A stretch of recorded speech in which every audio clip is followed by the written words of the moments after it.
السلام علیکم. د پرمختګ ګامونه یوټیوب چینل ته ښه راغلاست. که تاسو هم زما په څیر د کیبورډ له استعمالولو سره ستونزه درلودله، نو دلته د موبایل د کیبورډ د استعمال لپاره درته اسانه طریقه ښیم، ترڅو تاسو په اسانه خپله لیکنه په موبایل کې ترسره او هغه غلطیو یا هغه ټایپي غلطیانو ته چې له تاسو څخه د لیکنې په دوران کې کیږي په اسانه رسیدګي وکړي. فرضاً زه راځم، زه براوزر کې یو څه سرچ کوم، فرضاً ګوګل ته لاړ شم، خو په جای د دې چې زه ګوګل ولیکم ما نه یو ټایپي غلطي کیږي. اوس زه نشم کولی چې په ټچ وهلو سره زه دلته لاړ شم، ځکه تر ډیره چې زه په ګوته باندې یو ټچ کوم نو غلط ځای ته ځي، نو ډیر مشکله تاسو کولی شئ هغه ځای ته دغه کرسر سم کړئ.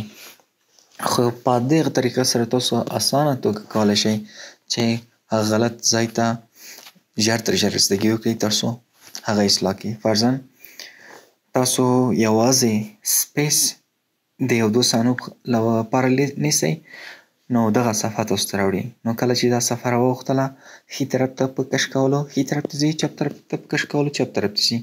نو زه غواړم چې دغه نقطه پاکه کړم، ته نه هر کله چې کرسر همغې نقطې ته ورسېده نو تاسو سپیس پرېږدئ، نو کله مو چې سپیس پرېښوده نو همغه نقطه پاکه او اصلاح یې کړئ. نه یوازې دا چې تاسو له دغه اپشن نه ښي طرف او چپ طرف ته د تګ په خاطر استفاده کولی شئ، بلکې تاسو کولی شئ که تاسو ډیر متن ولرئ، فرضاً زه راځم متن ډیروم، فرضاً دلته له ما سره ډیر خط ده، نو زه نشم کولی چې په ټچ کولو سره همغه نقطې ته ځان ورسوم، ځکه چې دا زما د وخت د ضایع کیدو لامل کیږي.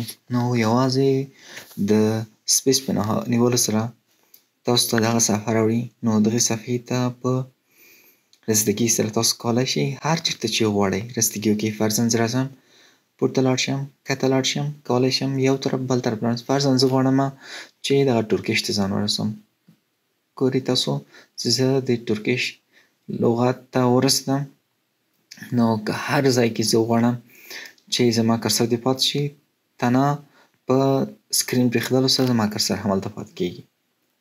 فرضاً ما یوه جمله ولیکله، اوس که زه غواړم یوه نقطه راوړم یا نقطه اضافه کړم، نو په ډیری موبایلونو کې تاسو مجبور دغسې یو بل صفحې ته لاړ شئ، ستاسو د وخت د ضایع کیدو لامل کیږي.